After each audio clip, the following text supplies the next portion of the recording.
Metro crews are still out and about treating the roads. You can see the snow map here that all of the routes have been salted. That is the yellow on your screen. Areas southwest of Louisville and the Highlands have been both salted and plowed. That is the purple on your screen.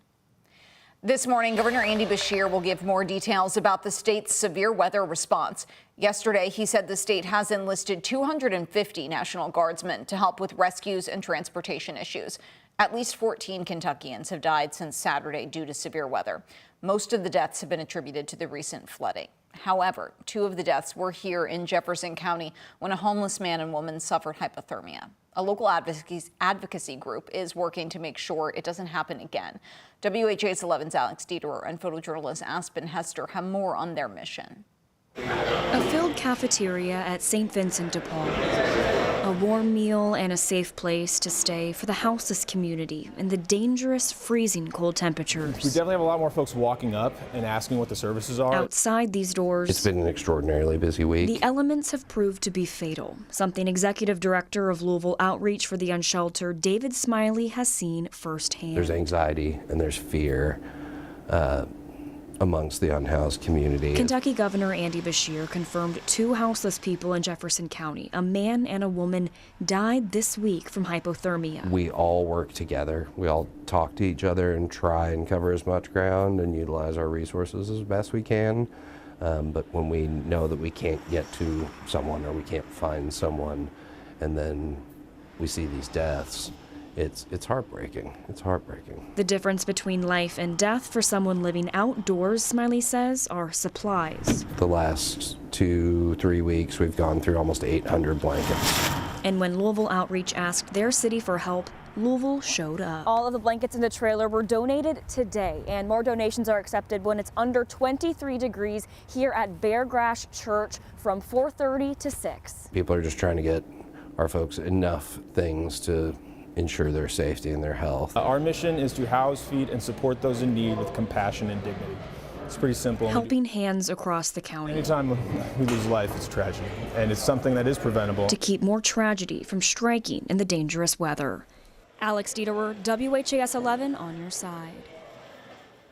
Here in Louisville, 2 shelters are operating under white flag conditions. Wayside Christian Mission and the Salvation Army on Brook Street.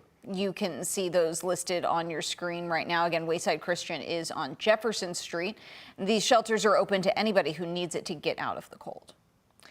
The father of a 4-year-old who shot himself is now out of jail. 23-year-old Jacob Mosley appeared in court yesterday. His attorney argued for a lower bond, saying the shooting was an accident.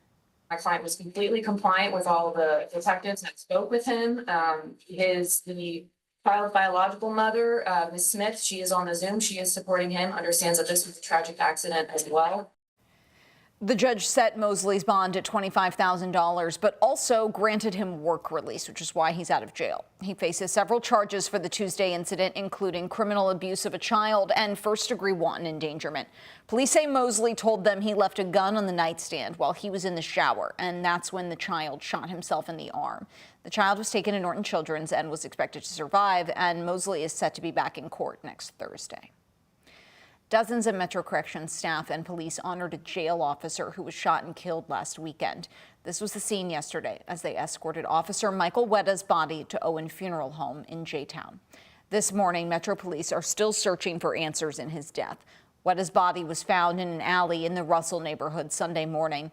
Investigators said his last known contact with anyone was with his family on Saturday after he got home from work.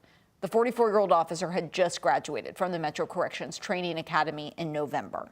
Anybody who saw Michael on Saturday, February 15th, to come forward, if they spoke to him, if they saw him, if they saw someone matching his description in the 2700 block of Cedar, black male, thin build, wearing a green shirt, blue pants, and athletic running shoes. That was the description of Officer Wetta.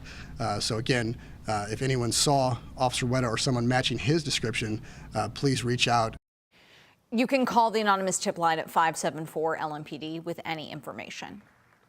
A resolution that could make gas cheaper in the metro is moving forward. Senate Joint Resolution 128 passed the Committee on Natural Resources and Energy yesterday. It focuses on reformulated gas, which is blended to reduce smog and toxic pollutants, and it's been required in Louisville since 1995. The catch is it is also more expensive. This resolution does. Joint resolution directing the Energy and Environmental Cabinet to adopt revisions to the state air quality implementation plan to remove the reformulated gas requirement for Jefferson County and applicable parts of Oldham and Bullitt counties. The measure passed unanimously and now heads to the full state Senate for debate. This week, Louisville Mayor Craig Greenberg said both he and Governor Andy Beshear have asked the EPA to lift the requirement.